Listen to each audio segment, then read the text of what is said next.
মনিরুল ইসলাম, তার কাছে জানবো ওই এলাকার আন্দোলন চিত্র। কিন্তু অন্তত 5,000 মানুষ এর সাথে যুক্ত হয়েছে। তো এই মুহূর্তে আছে আন্দোলন বিক্ষোভকারীদের মধ্যে আমাদের একজন সমন্বয়ক আছে, আমরা তাদের সাথে একটু কথা বলতে চাই। যে আপনারা তো দীর্ঘ সময় বিক্ষোভ মিছিল করলেন গুলশান এলাকায়, তো সব মিলিয়ে আপনাদের আজকের কর্মসূচি কি ছিল এবং আগামী দিন আপনাদের কি কর্মসূচি? আপনি কি বিশ্বাস করবেন, আমাদের আজকে কোনো কর্মসূচি ছিল না। আমরা গুলশান সোসাইটির একটা ডাকে আমরা সবাই আসছি, আসার পর এখান থেকে এটা শেষ হয়ে গিয়েছিল। দেন আমি, আমার একটা ছোট ভাই, আমার আরেকটা ফ্রেন্ড, আমরা 4-5 জন মিলে ওই ডিসাইডেড যে না আমরা একটা মিছিল করে গুলশান 2 নম্বরের দিকে যাব। এবং ওই মিছিলে এত লোক জড়ো হয়েছে, আগামীকালে কি করবেন? আমাদের কোনো কর্মসূচি নেই। আমরা যদি দেখি এরকম কিপ গোয়িং, এভাবে জেনোসাইড চলছে, তাহলে অবশ্যই আমরা আবার রাস্তায় নামবো, আমরা আবার রক্ত দিব।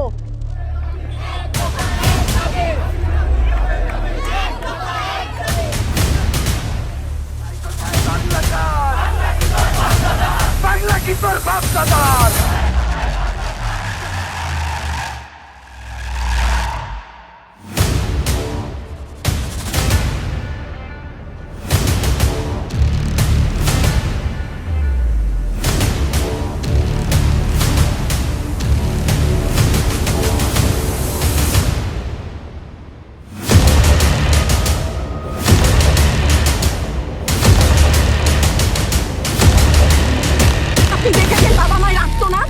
অভিশাপ আসমান কাঁপে, আপনাদের কাঁপে না? তার কাঁপে না?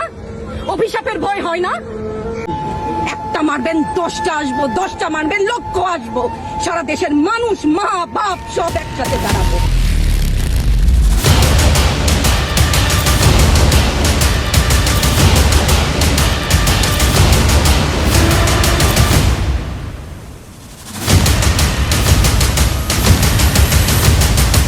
আর আপনারা ঘরে ঘরে ঢুকে এখন মানুষ হত্যা করছেন, মনে করেন যে এগুলোর হিসাব নেই?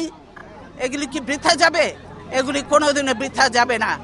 আজকে যারা এই জুলুম নির্যাতন করছেন তাদেরকে এদের মতো একদিন চোখের পানি ফেলতে ফেলতে মুছতে মুছতে তারা চোখ অন্ধ হয়ে যাবে।